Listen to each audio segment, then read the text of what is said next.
There was a brief period during the 1990s and the early 2000s when the US could claim to be the world's hegemonic power. America had no near-peer rivals. It was at the height of its influence across most of the globe. That status, however, was always a transitory one and was lost quickly thanks to self-inflicted wounds in Iraq and the natural growth of other powers that became to compete for influence. While America remains the most powerful state in the world, it is no longer dominant as it was 20 years ago. There can be no recapturing what was lost. The truth is, the decline was never a choice, but the US can decide now how it wants to respond. We can continue chasing after the vanished empty glory of the unipolar movement with bromides of American exceptionalism, and we can continue to delude ourselves into thinking that military might could make a difference for all our weaknesses. Or we can choose to adapt to a changed world by prudently husbanding our resources and putting them to use more productively than policing the world. Our speaker today is Alex Cooley, the director of the Harriman Institute at Columbia University in New York City. He's also a faculty member and PhD advisor in Columbia University's Graduate School of Arts and Sciences, the Harriman Institute, the Saltzman Institute for War and Peace Studies, and he also teaches at the School for International and Public Affairs. Professor Cooley's research examines how external factors, including international organizations, multinational companies, non-governmental organizations, and foreign military bases have influenced the development and sovereignty of the former Soviet states with a focus on Central Asia and the Caucasus. Please join me in welcoming Professor Cooley to Chappaqua for the first time. Alex, it's yours. Well, thanks so much. And thank you, Tyler, also, and Chappaqua Library and the Foreign Policy Discussion Group. It's a real pleasure. It's a privilege to join you today. My big lament is that I couldn't see Chappaqua in the early fall because I bet it looks absolutely lovely. And I am joining you from my office here at Columbia, where the building is strangely empty, especially this time of year when the semester is now accelerating in full bloom.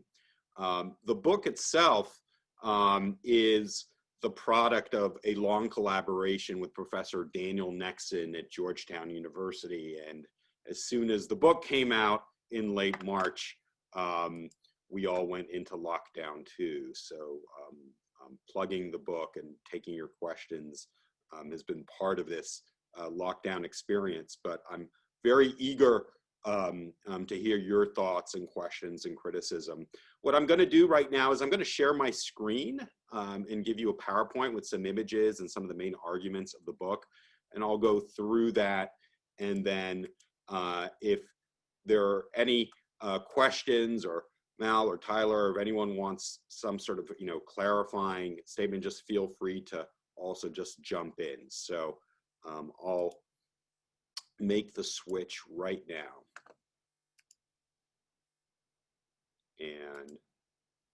And away we go. Okay.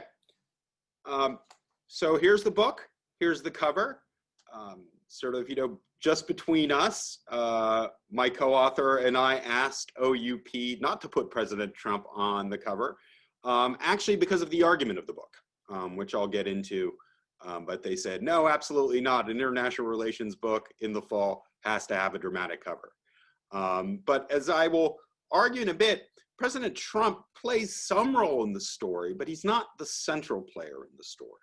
And I want to start with the take-home messages, the top line of the book. As Mal mentioned, the first one should be obvious, but it's not necessarily obvious. Era of the post-Cold War US dominance is over. It's over and it's not coming back, right? This waning of US power is no longer cyclical, it's structural. Second take-home message. The transformation of the international order does not require what we call hegemonic conflict, doesn't require major prior war. You may have heard some allusion to something called the Thucydides trap, right? Which is the dilemma of a rising power, China, a declining power, US, and the dangers of escalation of military conflict in something that would be order defining. Our argument is that this has happened already, right? That this does not require a major power conflict to reshape things, that things have already been reshaped. And then the final argument is that the pathways to this transformation are varied. Some might be familiar to you, and certainly will be. Some not so much. And so these are the kinds of arguments we want to play out. Now, in saying that President Trump is not a root cause, he has been an accelerant, because many aspects of President Trump's foreign policy have accelerated the dynamics and the pathways of transformation from the US once dominant leadership position. And when you think about where we are now, I want you to just step back a little bit and think about where we were 30 years ago, right? So 30 years ago, scenes of the fall of the Berlin Wall also meant the unraveling of the communist bloc, which a couple of years from then included the Soviet Union, the Cold War rival and enemy as well. So we had Europe reintegrated.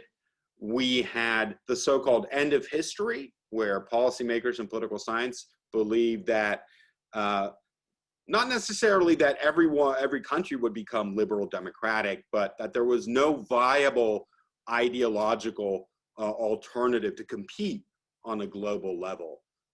And that a lot of these countries that used to be in the communist sphere would begin this inevitable process of transition. Some might go faster, some might go slower, but there was only one game in town, and that was now the US-led global order. This quite rapidly in the 1990s led to the talk about the US as a hyper superpower, the indispensable nation, the unipolar moment. We used all sorts of metaphors, some even sort of evoked imperial Rome to talk about the preponderance of power that the US had in the 90s was something quite extraordinary. But I should remind everyone that just a few years before the collapse of the Berlin Wall, we were having some similar debates about declining US power. Paul Kennedy's The Rise and Fall of the Great Powers created a big splash in 1987. We had a series of books on the rise of Japan and why some argued even conflict with Japan would be inevitable. So what's different now, right? Why isn't this just kind of a long list in this kind of cycle of calling for observing American decline and then seeing sort of an upswing again in American power? What we argue in the book is that we have to break down what the characteristics of the US-led order were in the 1990s. And there were kind of three pillars of the American hegemonic system. One is what we called liberal intergovernmentalism. And by that we mean a bunch of different multilateral architectures and organizations to make rules, monitor compliance, and to provide goods internationally. The World Bank, the IMF, the WTO, all of these were shaped and molded by the US and US power. US power is absolutely dominant in all of these initially. Now, whether the US itself adhered to these multilateral rules and organizations is sort of beside the point. The idea was that a system was created based on these architectures, also in the security sphere with NATO expansion and the European Union expansion too. The second pillar was economic liberalism, a belief in expansion in free trade and also unrestricted financial flows, also known as the Washington Consensus of the time. A belief that economic liberalism was absolutely also a key part of interconnecting the world, right? So globalization on unrestricted economic flows was second. And then the third was what we call political liberal governance, democracy. Democracy, projection, promotion, the UN human rights system, and the specification of minimal government obligations to protect rights. Many of these principles of liberal governance were baked into international agreements. And so in the 1990s, we had waves of countries signing things like human rights treaties, compliance, even though they didn't particularly intend to comply with them or they didn't care for the concepts, they felt they had to be compelled to do so. Certainly the part of the world I study, Central Asia. So I think the main analytical message is that in the 1990s, we assumed that these three dimensions of the liberal international order would reinforce each other, right? That liberal norms went hand in hand with economic exchange, that would all sort of reinforce this multilateral kind of architecture that we had that was highly influenced by the US. And we call this the convergence bet. Instead, we had a number of episodes, I'm not going to go through them, that shook the foundations, but just to mention a few, 9/11, the global war on terror led to a kind of a global kind of backlash against certain constitutional principles. The Iraq war does enormous damage to US prestige and credibility, but so does the great financial crisis that delegitimizes US model of economic liberalism and finance and ushers in the rise of China as an alternative provider of economic goods in the international system. So what happened? Well, just to skip a little bit over here.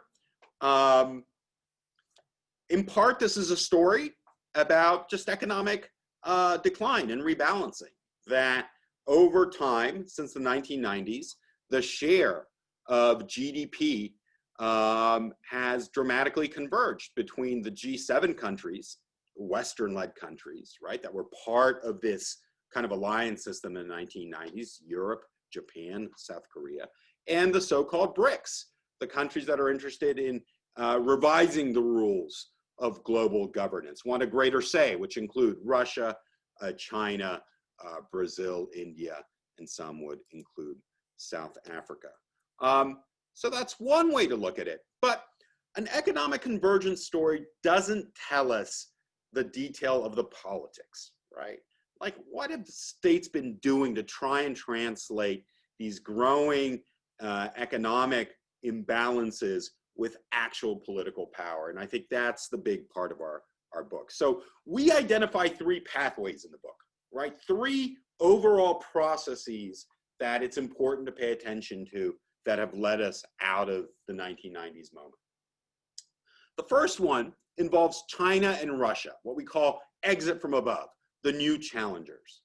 And this isn't just a story about military power. It's actually not just a story about soft power. This is a story about China and Russia, especially over the last 15 years, with increasing precision, targeting the fabric of the liberal international order and introducing alternatives.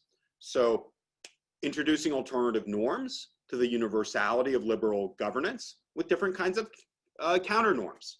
The norm of sovereignty and stability, the norm of traditional values. This is something Vladimir Putin has been putting out. The norm of civilizational diversity, something China is fond of talking about. All civilizations are great, ours is great, yours is great, and we're not going to judge each other, right, according to some universal standard. At the same time, Russia and China, especially over the last 15 years, have introduced an array of new regional organizations. I talked about the BRICS before. Pardon me for all of these acronyms, they're all spelled out in the book, but the Shanghai Cooperation Organization, Collective Security Treaty Organization, Eurasian Economic Union, 16+1, 17+1, the Asian Infrastructure Bank, and so forth. In other words, intergovernmentalism now is no longer just a US project. And I'll give you a couple of examples. At the same time, both China and Russia have also unilaterally taken steps to redo the rules, whether it's Russian intervention in Ukraine and Syria or China's Belt and Road Initiative. Why did we miss this? In part, we missed this because our whole framework of looking at China and Russia, especially in the late 1990s, was configured along these lines. We asked the question, is Moscow or Beijing, are they playing by the rules, right? Of course, China has benefited from the world economic order. Why in the world would they want to destroy that or disrupt that? When really what we should have been looking at is how are the rules being gradually reshaped? Yes, they're playing by the rules, but they're also reshaping the rules. And so we were slow to appreciate that. Now, there's all sorts of graphs and charts in the book. This I want to sort of point to is a visualization of all of these new organizations introduced by China and the parts of the world that have joined them. So you see in the bottom part here, the large purple dots.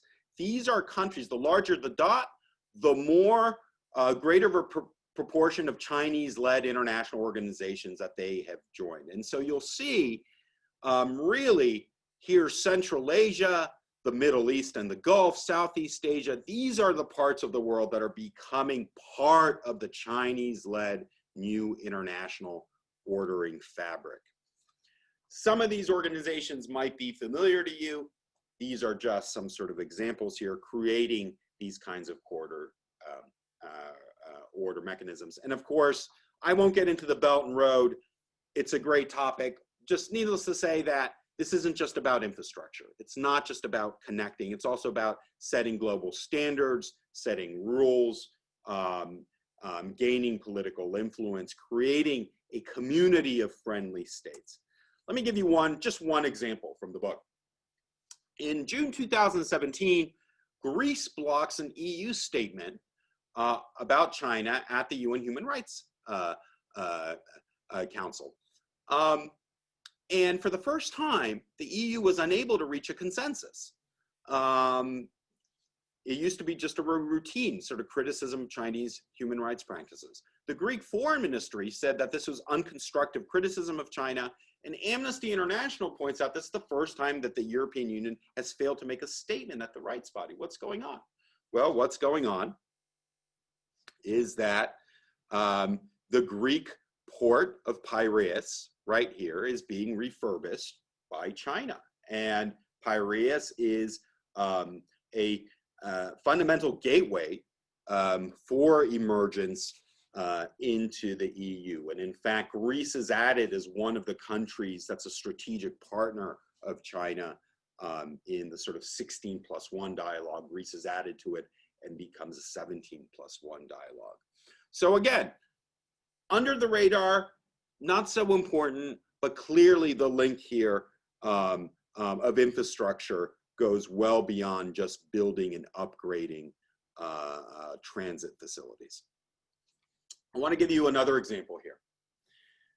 This is, you're probably familiar with the re-education camps in Xinjiang and the news stories that broke out about them, basically about Uyghurs and Central Asian co-nationals being forced into these re-education camps in the western part of China. When the story first broke due to some New York Times reporting and also visit of a UN delegation that was quite critical of China, there was an original letter of concern at the UN that was signed by 22 countries that criticized these reports. And these countries are in green.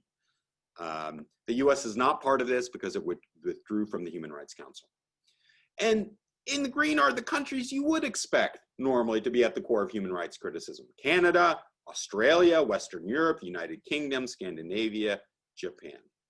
Well, just a few weeks later, China mobilizes or counter-mobilizes an even greater number of countries, over 50, in support of Chinese policy in Xinjiang. And not only that, the letter says that China is a good steward and guardian of the world human rights regime. And now look at the scope of the Chinese counter letter. Russia is in there, much of South Asia and Southeast Asia, the Middle East, Africa, even some countries in Latin America, right? So this opprobrium that you would expect at the UN level is now met with a competing understanding. So all this to say that exit from above, Russia and China are reshaping the very, institutions and architecture of world order. Exit 2 is a dynamic from below. In other words, it's not just China and Russia as big, more powerful countries. It's that small states are also actively now looking for alternative patrons to the United States. In the 1990s, what we point out in the book is the US enjoyed monopoly patronage, right? The US was effectively Walmart, right? It was the place that you had to go to for all sorts of needs, whether it's goods, services, banking and finance. You could try some other places, but they really weren't as cheap and as plentiful as Walmart was. Now, the point though with the monopoly patronage is that there were a couple of complications in this, especially if you're the ruler of a small country. One is that you have to toe the line. You have to be sort of pro-US in other areas. You can't be perceived to be a rogue state or to be off the kind of reservation.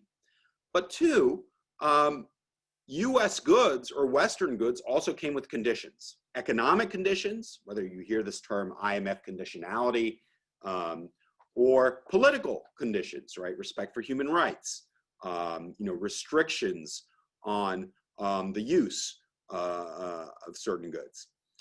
So essentially, the US had a lot of leverage to be able to impact both World Bank and IMF loans to places like Egypt, Ecuador, Cambodia, and Djibouti, right? These smaller countries.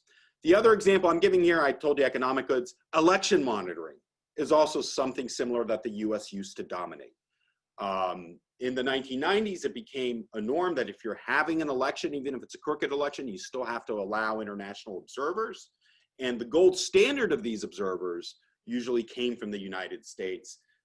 In this particular case, the Office of Democratic Institutions and Human Rights of the OSCE and the ODIHR. If they didn't like an election, that was a big blow to the legitimacy of what you were doing. So the OSCE would monitor elections in places like Ukraine, Kazakhstan, and Russia, and their types of criticism and assessments really dovetail with US views.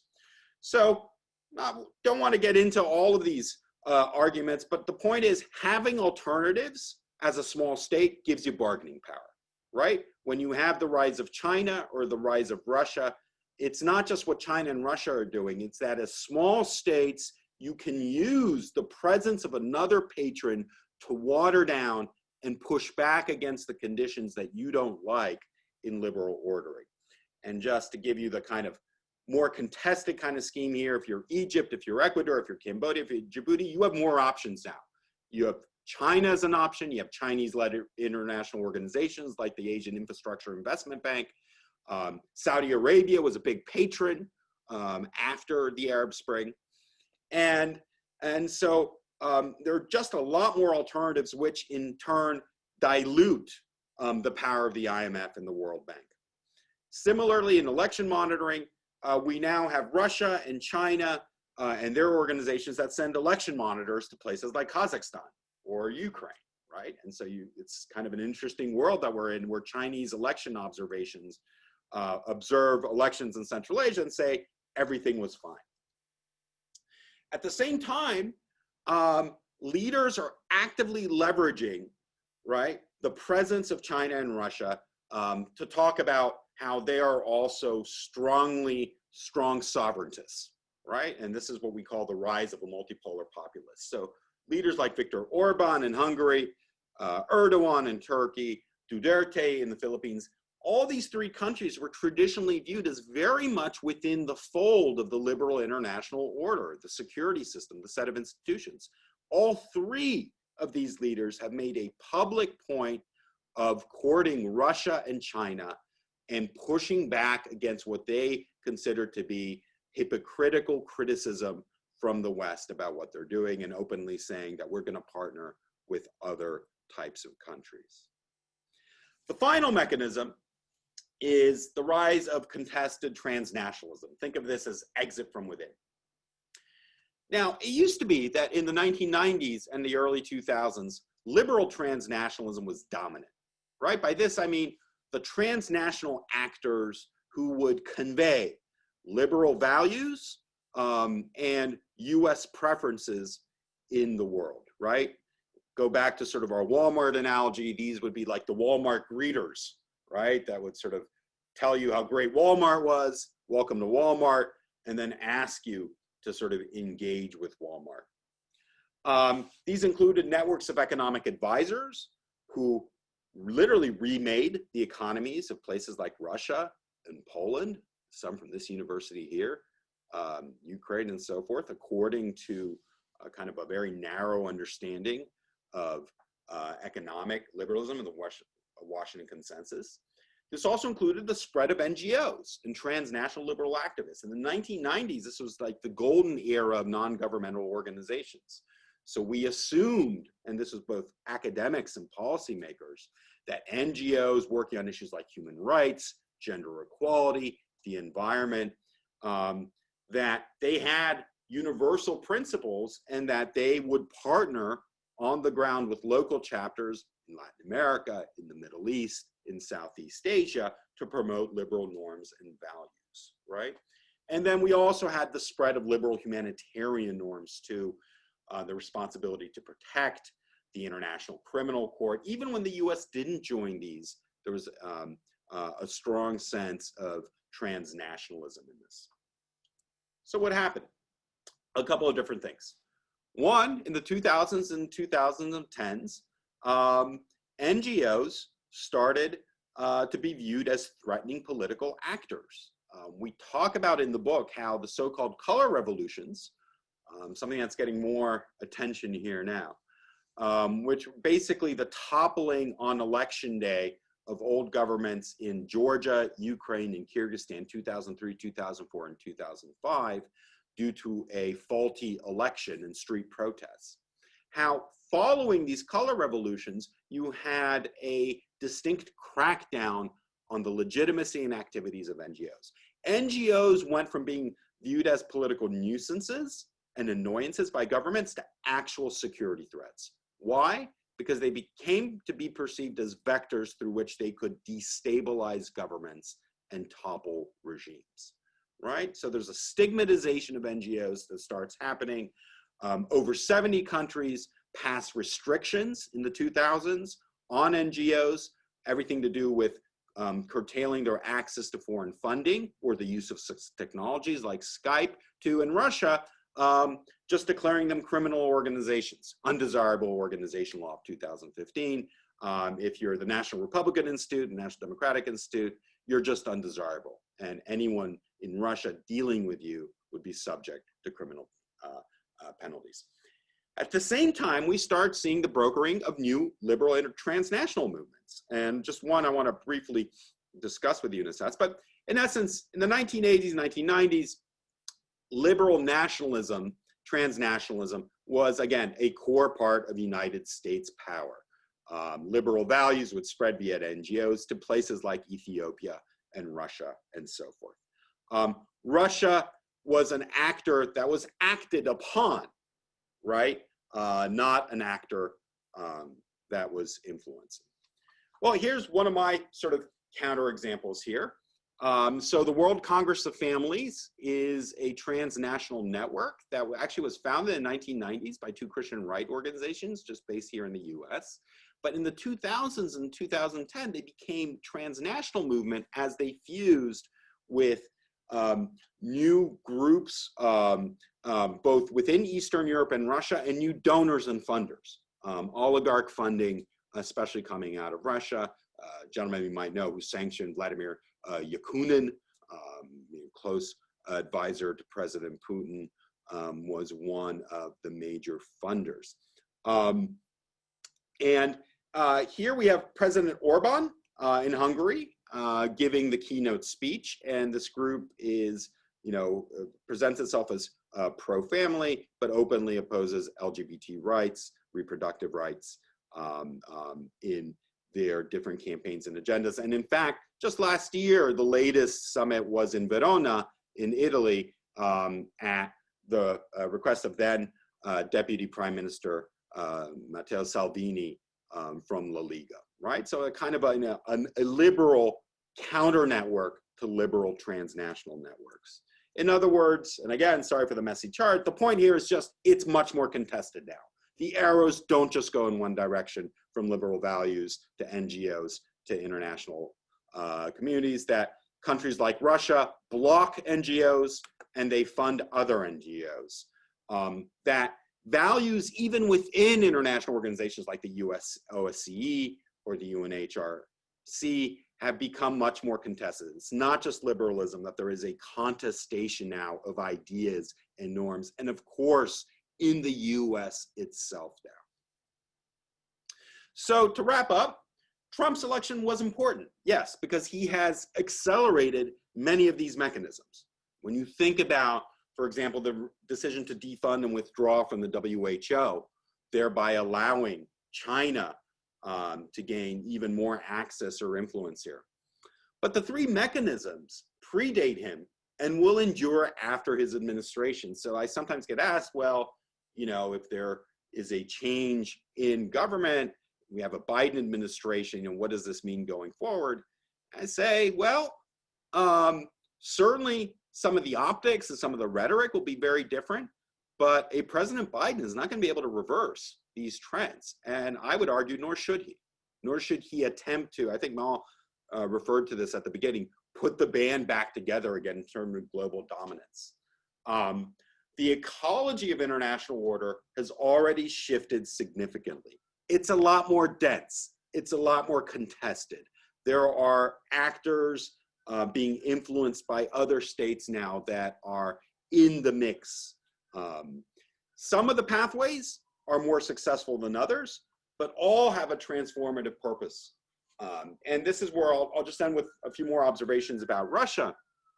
So on the one hand, Russia actively promotes these new transnational liberal networks, but the other part of the Russian strategy is to try and drive cleavages within existing powers in the West as traditionally known. So this is why Russia supports both far left and far right parties in Western Europe. Marine Le Pen or Die Linke in Germany. It's not an ideological thing. Russia just sees parties that don't support the transatlantic consensus, right, that are anti-NATO, anti the EU, the Russians perceive as being in their interest.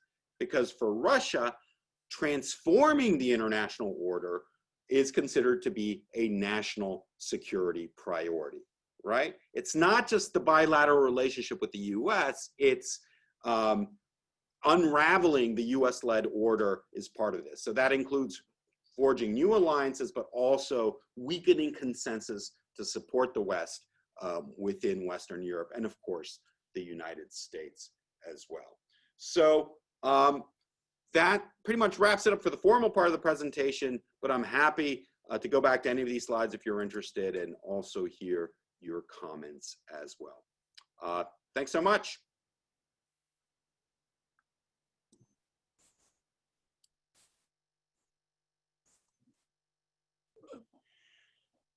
Thank you so much. That's a really terrific presentation. I'm going to start with some questions. Tyler, you may want to turn off your video for just a moment.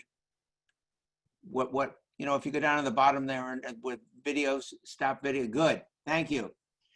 I have a series of questions, some of which came in ahead of time, some of which are now on my screen from the Q&A. And by the way, we're doing Q&A, not chat.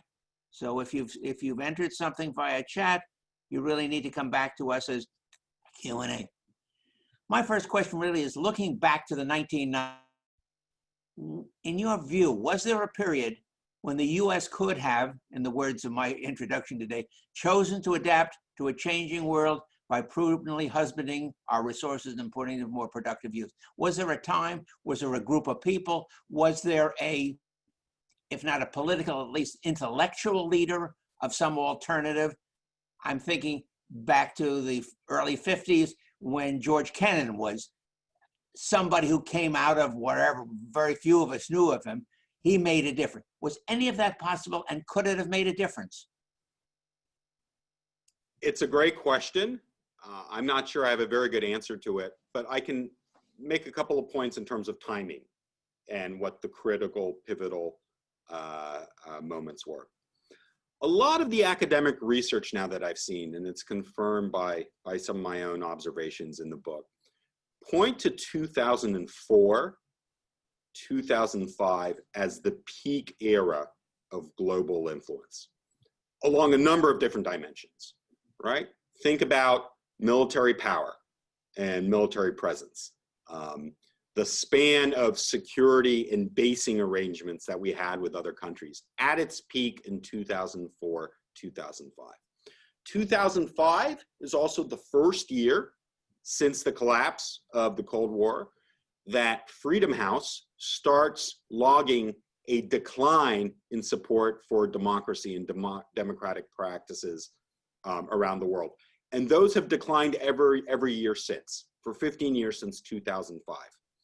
Finally, 2005 is the year of what I mentioned, the so-called color revolutions, right? In a sense that these governments now are no longer trusting of the US and its intentions, especially on this democracy and human rights business. Now, is this to do with any one particular leader? Well, certainly there are some things that the Bush administration did that were perceived as maybe overtly hegemonic, right? So there was a kind of an attempt to remake the US basing network into kind of a global web of partnerships and alliances. So Doug Feith was sort of at the head of this. But my own view on this is that we didn't recognize it at the time because we just had a couple of years of declines, but it's really the great financial crisis that spurs and accelerates these dynamics. Because up until that point, there was no question that the US model of certainly economic governance prevailed in terms of perceptions of legitimacy and also what countries aspired to. That creates a real blow. The management of the crisis itself, and also it spurs China into a role that perhaps it didn't want. So I'm hesitant to say there was an intentionality to it, but in 2008, 2009, you see China sign a number of these loans for energy deals across Eurasia, across Latin America. These are no longer investments. They are playing the role of a country offering emergency assistance in distress time. So I'm not going to give you one figure, but I think there were certain things that happened at the beginning of the Obama administration and certain things that happened towards the end of the Bush administration that individually we didn't think much of them at the time, but cumulatively set into motion a lot of these dynamics. One other point I would make. My experience with policymakers in the mid-2000s, late 2000s, was in pointing out some of these phenomena, right? So for instance, the fact that we had kind of Chinese election monitors running around Kazakhstan, right? Or you know, an attempt to sort of, you know, delegitimize, you know, US institutions. A lot of these efforts were ignored, or even they were scorned, right? There was a sense like, come on, does anyone believe Russian election monitors? Does anyone believe sort of Chinese election monitors? You know, this isn't sort of soft power. And so I think it really took about 10 years till we started to take some of these contestations seriously, right? I think there was an assumption that things would revert back to how they were, that these were just sort of temporary blips. And then by the time we get out of the great financial crisis in 2010s, it's a much different world than before. So that's my very long-winded response. So not one historical figure. This spans both administrations. The tipping point to me is 2005. You talked about really not going back, but one of our longtime members, Khusro Ili, asked the question over the weekend. His perception was no sooner did the Soviet Union collapse than the American agenda of world domination through brute force came to the forefront. Is that your perception? Is there something different? What's your comment on that? We're still looking at the 90s and early 2000s. Yeah, no, I mean, I think, look, there were inklings of this in a lot of places, right? I'm very hesitant to sort of, paint in one brush different sort of military campaigns. Clearly, the 2003 war in Iraq is viewed by most parts of the world as illegitimate and has massive ripple effects down the line, right? Some that aren't felt until really, the later sort of 2000s. But this also gets bound up in this idea that the US promotes violent regime change. On the other hand, I think it's important not to rewrite history a little bit, right? So Clinton was enormously hesitant to enter the fold of the Balkan wars and conflicts, right? This is not something he wanted to do. Srebrenica really put a lot of international pressure on him to get involved in a manner that I think went against his own instincts. Of course, once you start using force as a tool, it appears it becomes more viable. But I'll give you sort of a sense of when this really turns for other countries. So Iraq obviously is a big inflection point. But for the Russians, it's not the main one. The main one for the Russians is Libya. After the Arab Spring, 2010, when President Medvedev gives authorization, de facto authorization, by not vetoing a Security Council proposition to invoke the responsibility to protect. And almost immediately, this green lights a military operation in Libya, led by the UK and France, that had not been detailed in this way. And for the Russians, this really is the point at which they break. It's like the West can't be trusted. It seeks to enact military solutions on everything, to topple regimes on everything. And we gave them just an inch here, and they just took it and ran riot. And Putin comes out very strongly against Medvedev, saying Medvedev was naive to trust the West in doing this.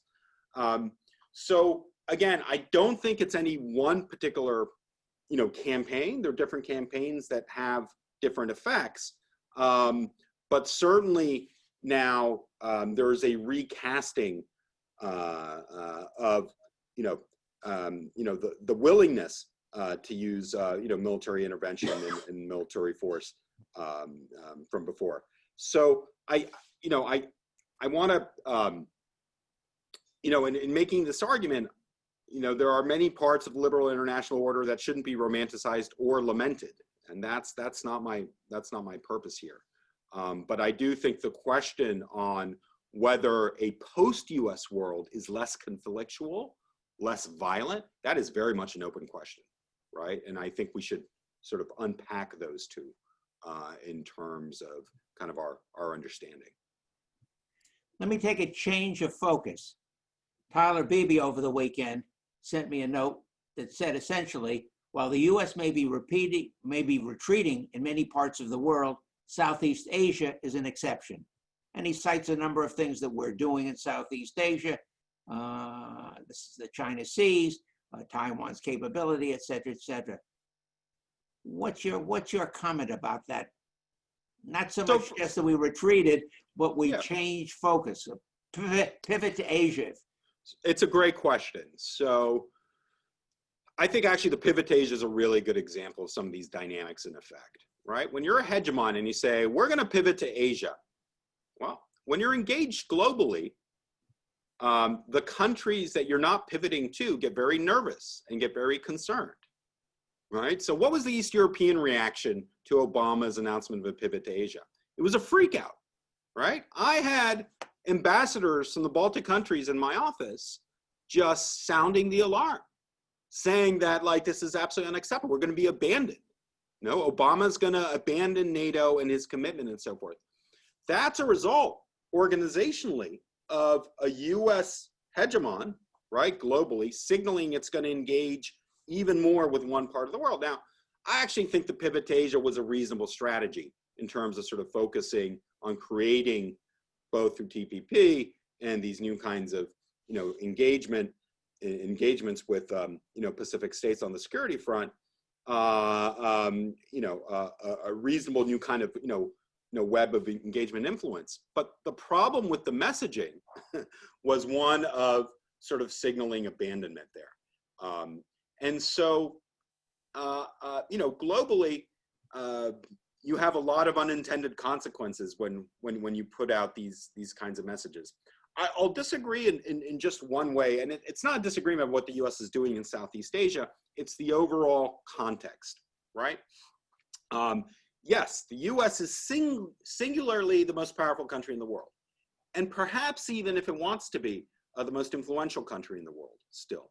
But the name of the game now for countries is hedging, right? It's not siding with the US, right? A few countries still maintain that, but the new name of the game is hedging, trying to keep an open door and maximize good relations with the US and Russia and China and the European Union in some cases.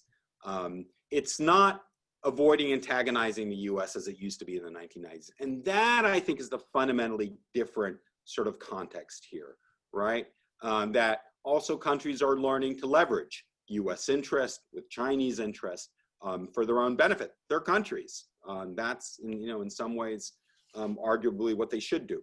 So I think the overall kind of ecology of the international system is very different now than it was. And I think it puts a different purpose to US efforts now. Don Shields, one of our committee members, asked a question that's been kind of viewed lately. He says essentially, Professor, the economy of Russia is about the same size as the economy of Texas. How is it that Russia is perceived by the US as a geopolitical rival? Yeah, it's a great question. And I think part of the key goes to unpacking these different pathways of transformation. I get very hesitant when we say Russia is just one thing, right? Sometimes you hear in DC, especially, think Russia's a declining power. Russia's a regional power. Russia's a spoiler. It's like, okay. But in fact, Russia's doing a lot of different things. Some things it does relatively successfully and others not. So, I'll give you two examples. Russia has been pretty good on designing new institutions, the Eurasian Economic Union, Collective Security Treaty Organization.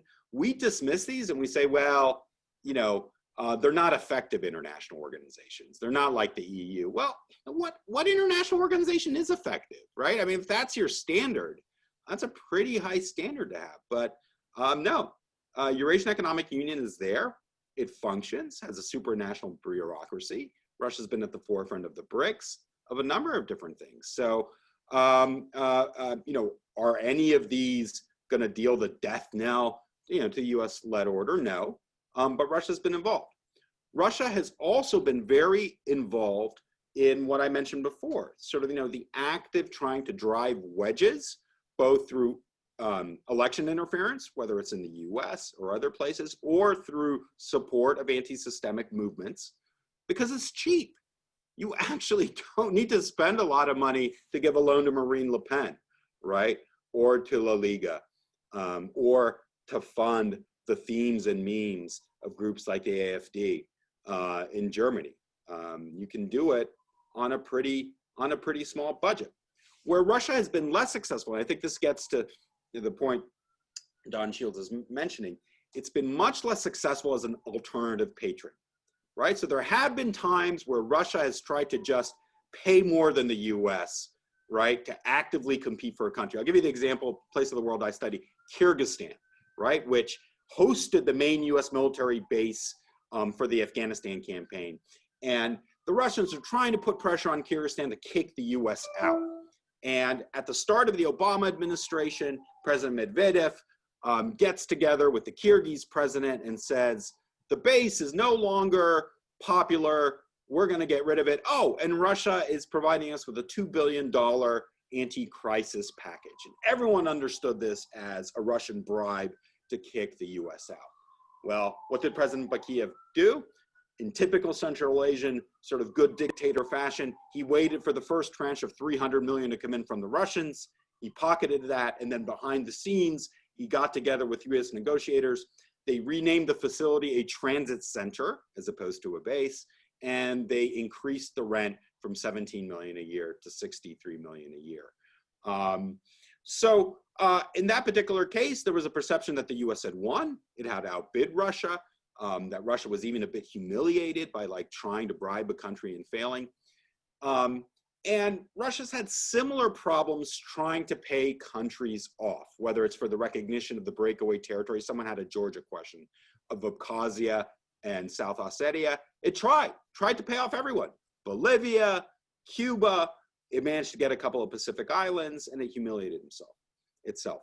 But that's just one of the mechanisms. And I would argue in the last few years, you've seen Russia withdraw from trying to be a competing patronage provider and instead become a lot more opportunistic. What the Russians realize now is that they're far more effective going into places that have power vacuums. So for instance, Central African Republic, Libya, places where you have a real loss of authority, where on the ground you can influence through the effective tools that you have, whether it's private security companies and actors or sort of social media campaigns. So the Russians have learned as well. And they're not doing things that they were sort of 15 years ago. They're trying to be a lot more efficient in understanding where their strengths are, but the overall strategy hasn't changed. And they're very open about it. The overall strategy is they want to see the end of the liberal international order. And by the way, they think they're there, right? They don't think that US leadership and governance is going to survive the COVID crisis. Don asked a second question this morning. He asked the question, what should the US do about the situation in Belarus? So Belarus is absolutely fascinating. I actually think not being involved has actually helped the protest movements, right? And so for this, I actually think the US kind of hands-off stand has helped bolster the idea that this is an internal movement. This is a movement of a couple of generations of Belarus residents are absolutely fed up with this regime, the lack of opportunity that it gives.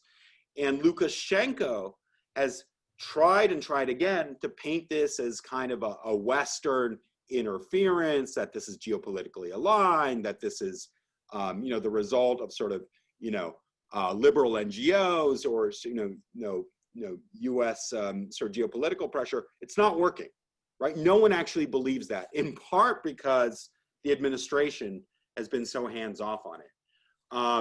So having said that now, what we're seeing is some real learning on both sides, right? So Lukashenko, as bad as some of the responses have been, he hasn't done anything yet on the Yanukovych-like level, sort of plow into demonstrators with bullets, right? Or sort of set up snipers or anything, because I think he realizes that would really turn public opinion. I think here the game is a longer one, right? He's clinging to power. I think there will be openings if in this deal that he's done with Russia that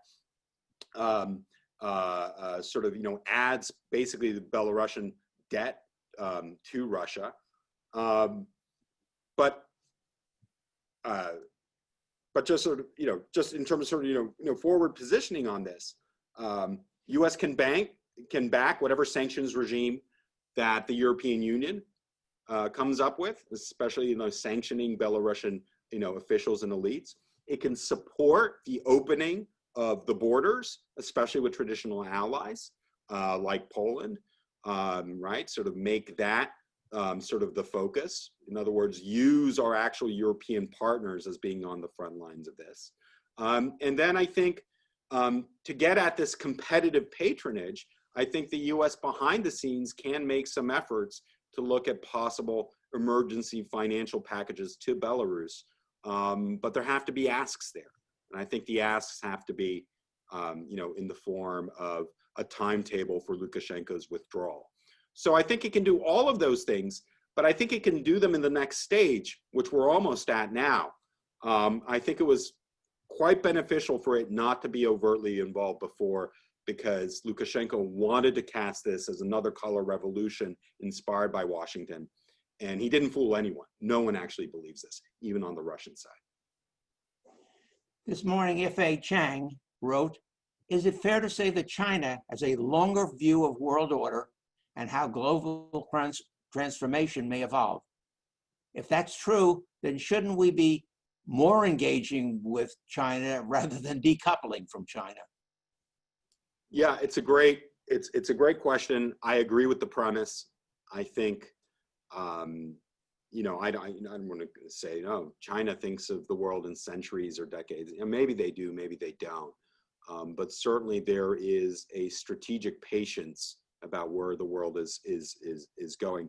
At the same time, I don't want to let China off the hook too. I think they've had a lot of missteps in the last few months of the COVID crisis that they haven't actually taken advantage of perceptions of U.S. You know, failures. And I'll just ask everyone, if you have a chance to look at the latest Pew Center numbers on perceptions of U.S. leadership and Chinese leadership. So perceptions of U.S. leadership during COVID are low. They're terrible. It's like, you know, 15%, you know, think that the U.S. has done a good job managing. 85% don't. But China's not much better, right?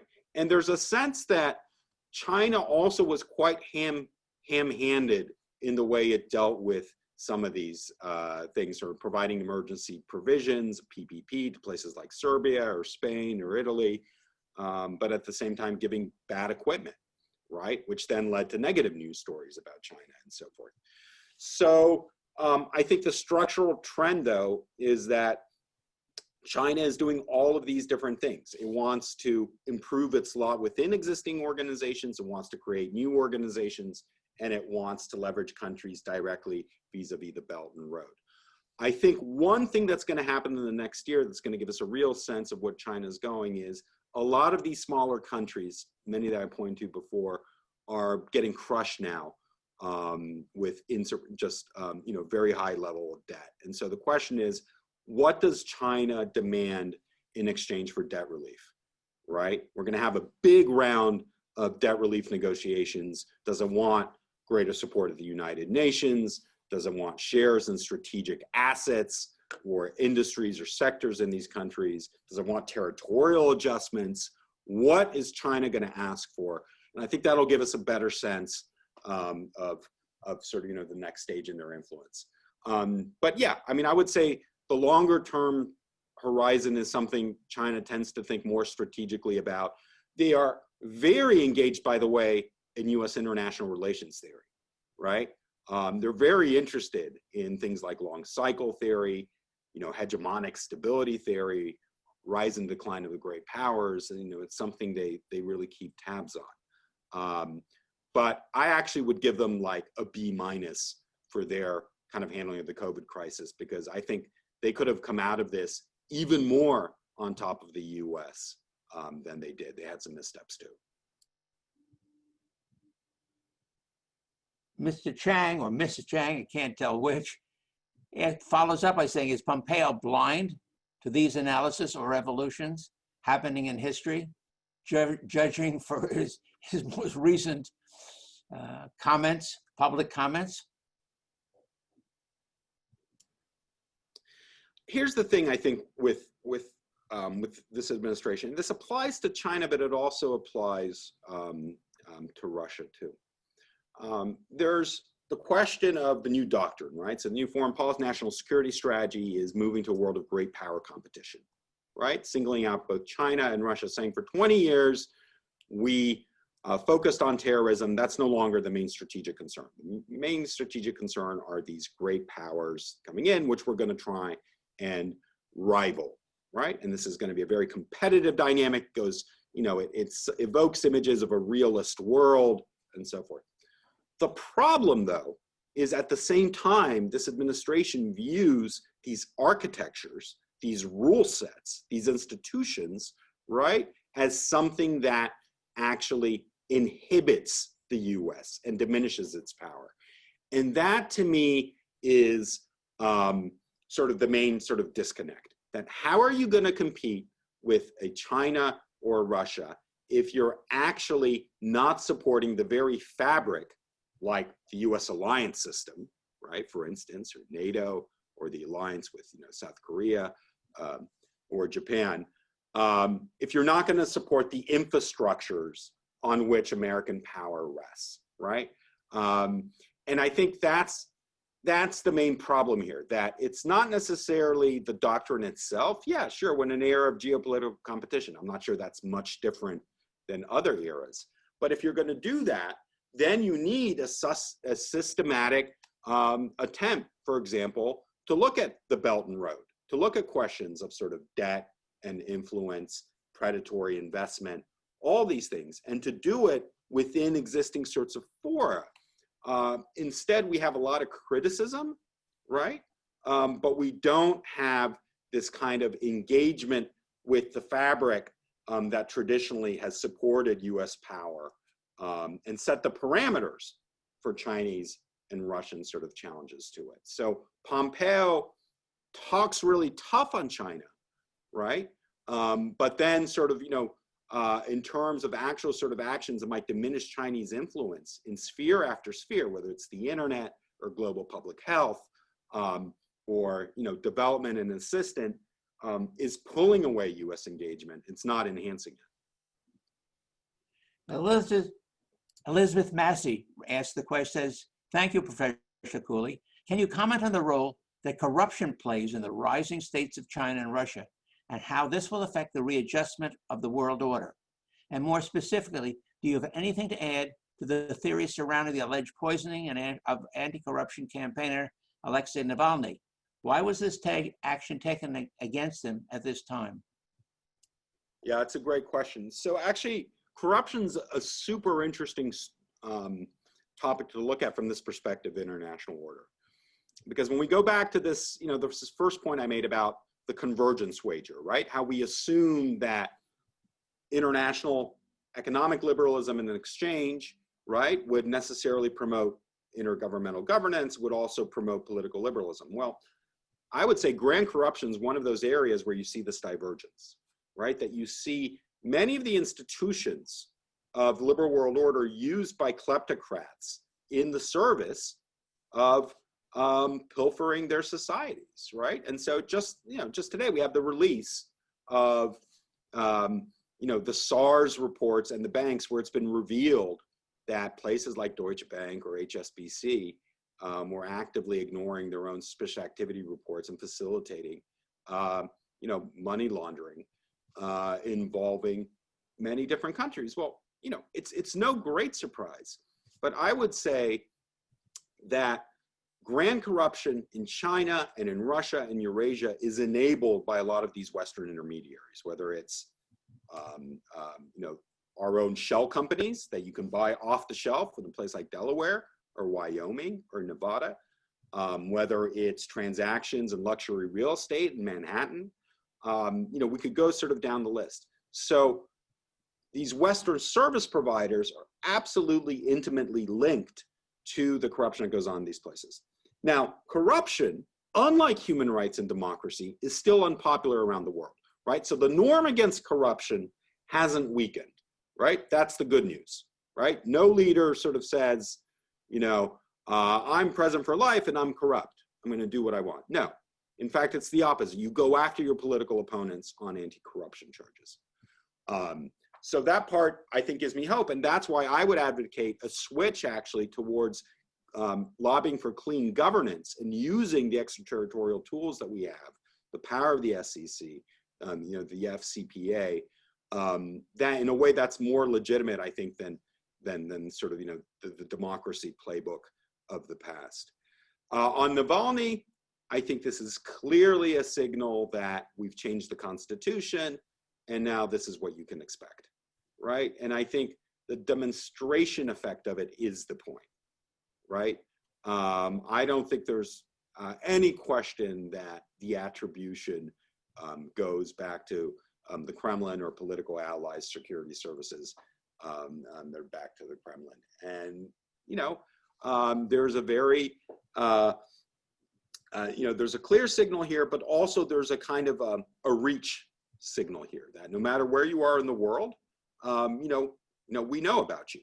And if you're going to engage in this kind of, mobilizing behavior that tends to sort of expose and embarrass, you're not going to be safe. At the same time, Navalny is quite an escalation, right? Because his movement has been particularly effective in certain municipalities and regions in enabling very grassroots activist campaigns. And so it's hard to paint Navalny, again, with this kind of Western brush. Quite the opposite. Navalny's a nationalist, right? In some ways, he's very illiberal, especially his views on immigration, guest workers in Russia itself. But yes, I mean, I think there's a clear political, message and signal that's being delivered here. But the whole question of corruption and grand corruption, I think, ties into a lot of the themes that we've been talking about today. Mitch Cook wrote, "Is there a danger that someone else consolidating hegemony, or is the future much more distributed? How important are political, social, and economic allies?" Yeah, so I think, I think we have to separate the idea of global hegemony with US leadership, right? I don't think the US should become a global hegemon again. I don't think it should aspire to it. However, it should aspire to a leadership role. And that means, first of all, making sure that its core allies and institutions are intact, right? And this means, it's very close alliances in East Asia, its relationship with Europe, these require a kind of a reparation, because at the end of the day, these are the sort of force multipliers, right? They're not, just sort of US kind of, unilateral initiatives. I think, my own personal view is I don't think we're going to be in a world where China is going to be viewed as a clear leader. I think, for decades. What I think is a more kind of open-ended question is, do we go to a G2 world? Do we go to a world, a kind of a new Cold War where there is a Western sphere and a Chinese sphere? My own view is that I think we go to a multipolar world where ideally countries, I mentioned this before, want to maintain the balance as much as they can. They don't want to choose. Structurally, there are some issues that might cut against that. So for instance, 5G technologies has ended up being a much more structural issue, right? You're either on it or you're not. You adopt it or you reject it, in part because of the security ramifications associated with it, sort of picking sides. But when you think about it, China doesn't have a lot of pure bona fide political clients. Maybe North Korea, maybe Cambodia, but a place like Djibouti, for instance, that hosts a Chinese military facility, also hosts a US military facility, as well as others. Tajikistan, it's heavily influenced by China, but it's part of traditionally, Russia's kind of, Central Asia governance architectures. So a lot of these places where China wields influence, they do so as a heavy investor and security present, but these aren't active allies of China, not in the traditional way.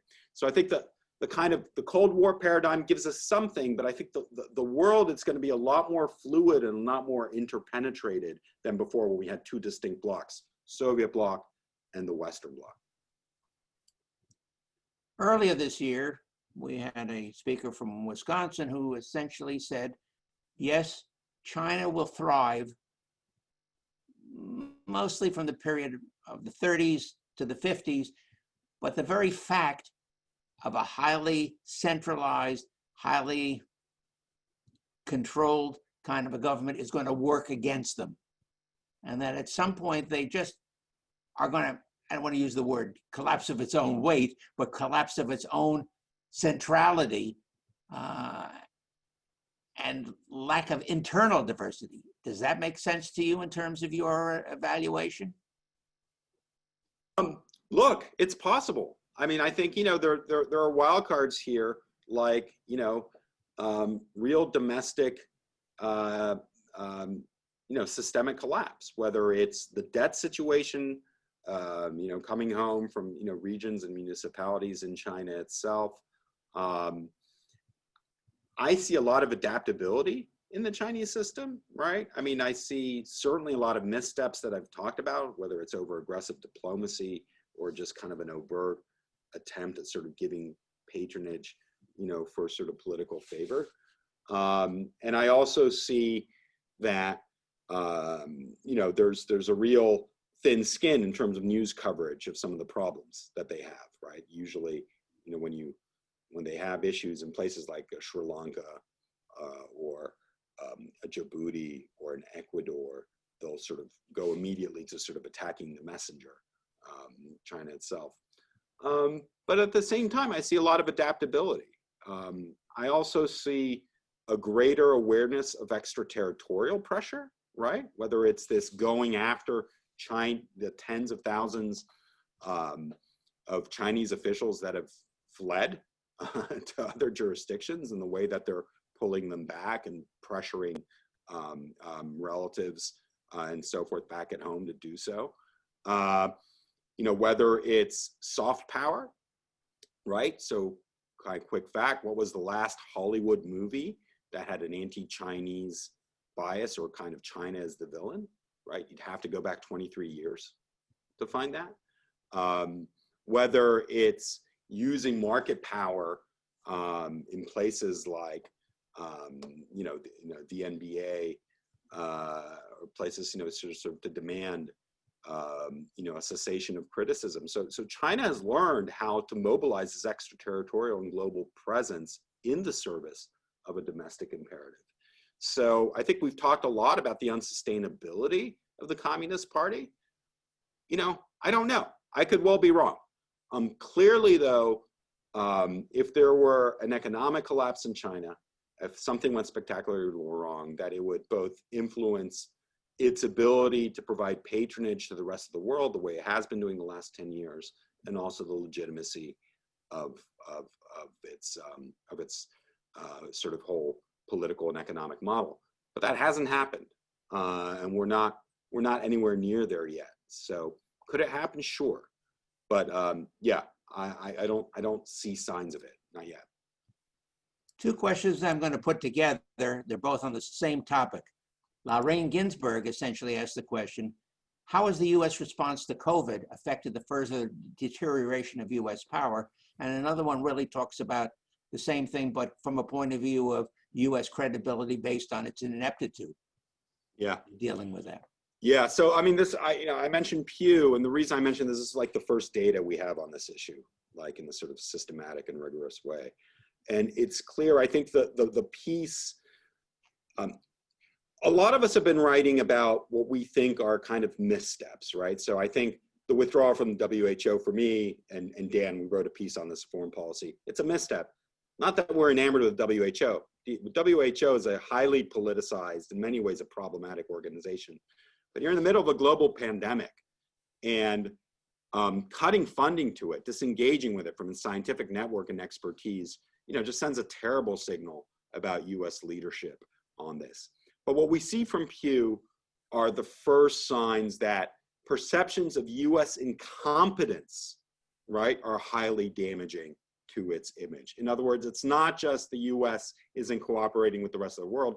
We've seen bouts of that before, and the US has, come back.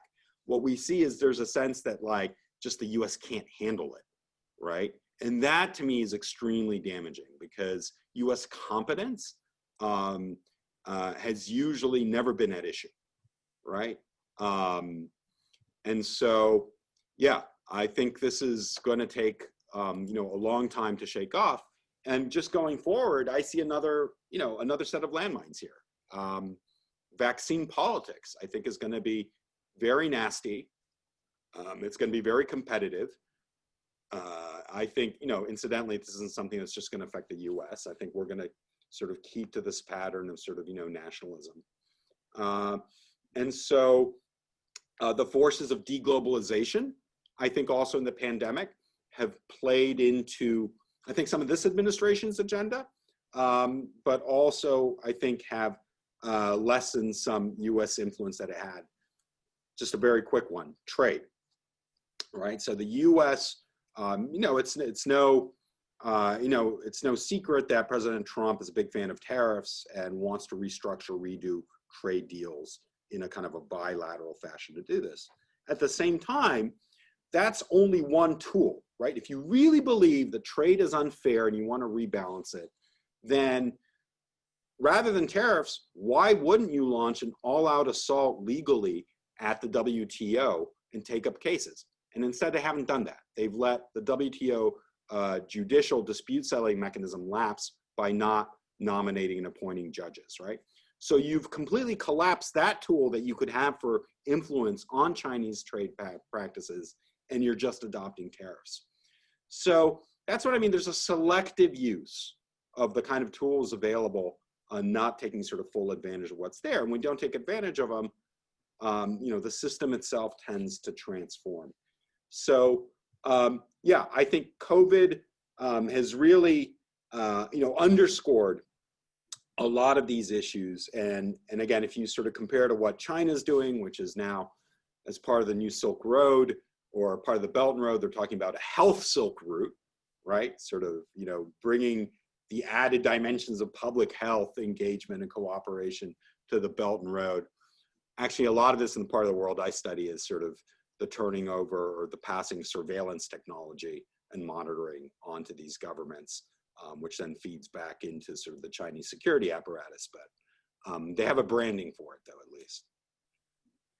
Thank you for mentioning Pew, because in 4 weeks we have a presentation from the Pew organization. Oh, great! Right Wonderful! Here yeah. in our webinar series. So I thank you Great. for that, Yeah. an unsolicited testimonial. Evan Morris writes, "What do you think of the future role of India? At present, it seems not to be a significant actor other than locally, despite its size." Yeah. So it's certainly true that India in some ways has engaged with a lot of these kinds of what I call post-Western initiatives, right? The integral member of the BRICS. They joined the Shanghai Cooperation Organization 3 years ago. That was a big deal at the time.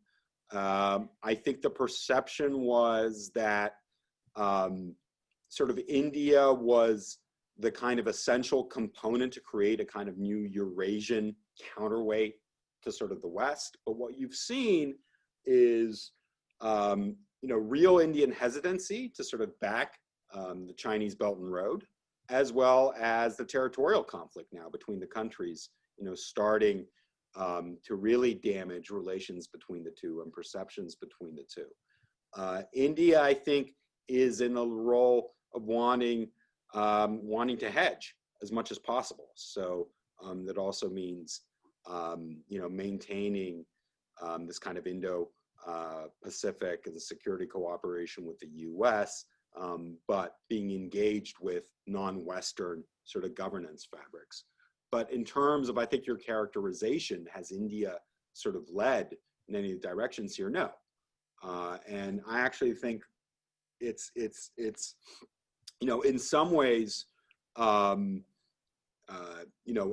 more confident, engaged India, potentially could make for more sort of robust partnership and U.S. influence in these areas. On the other hand, I think this kind of idea of, because I've seen this in Central Asia, the idea that we should back Indian, South Korean, and Japanese initiatives in Central Asia, that's what's in the U.S. interest. Maybe it is, maybe it's not.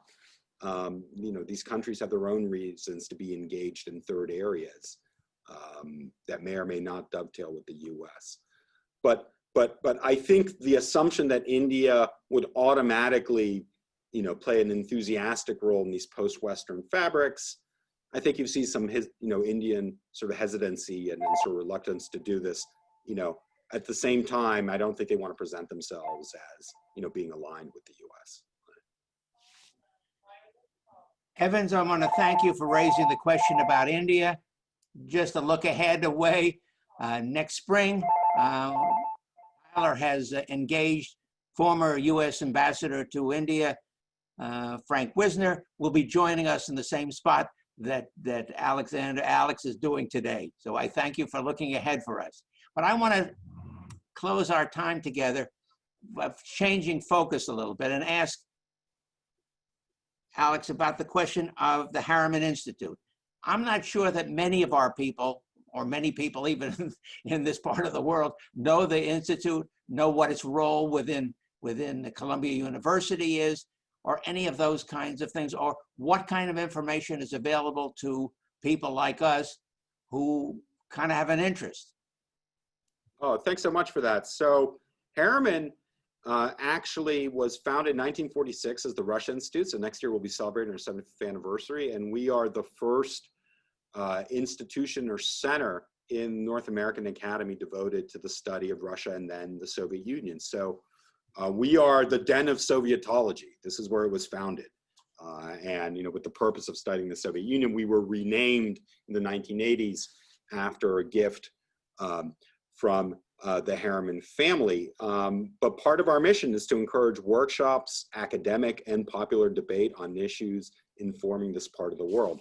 We are maximalist, right? We're our own Russian empire because we include the successor states of the Soviet Union and also Eastern Europe and the Balkans in our program. Normally we do about 150 events a year, many of them co-sponsorship. You can find out more on our website. But we also have things internally like the Harriman Magazine, the Harriman Oral History. I just like to point out today just the sad news of the death of Stephen Cohen, a famous, highly influential Soviet and Russian historian. This work at Columbia, you can find his testimony about his life and work on our oral history website.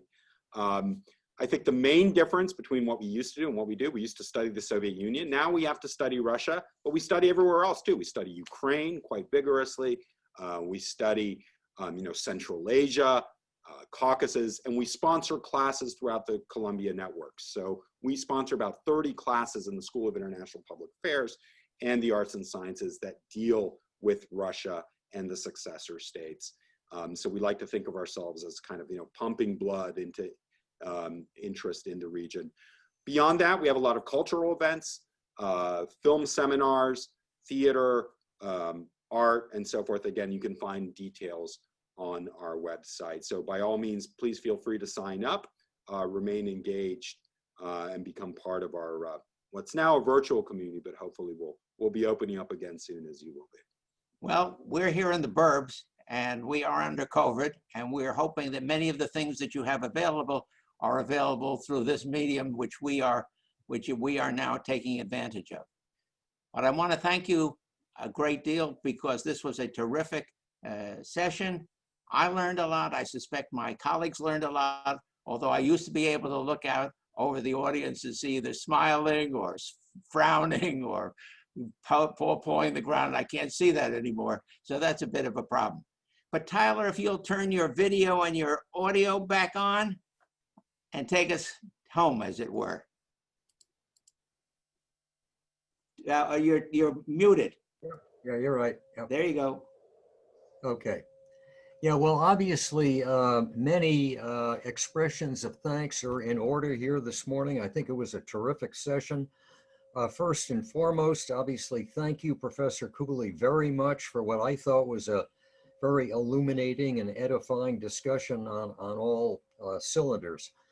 We also want to thank, of course, Joan Kuhn from the Chappaqua Library for facilitating this whole effort. We want to thank Carrie Krams from the Newcastle Media Arts Center, who amazingly makes all this technology work. And if it wasn't for that, the session wouldn't have happened.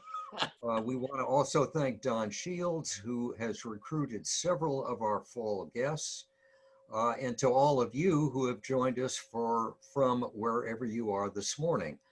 And a special note, I think, of thanks to Mal Nietzsches for putting many, many hours of work into making these virtual sessions happen. It wasn't easy, I can assure you. In 2 weeks, on October 5th, we will host Professor Scott Hibbard, who will address the topic American Foreign Policy and Middle East Politics.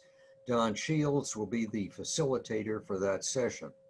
Now, if you have friends and family who would like to join us this fall, please email Joan Kuhn. She earlier gave you her email address. I'll do it again, jkuhn, Kuhn, at wlsmail.org, so that we can be sure to add you to our invitations list. So until we meet again on October 5th, stay safe and well.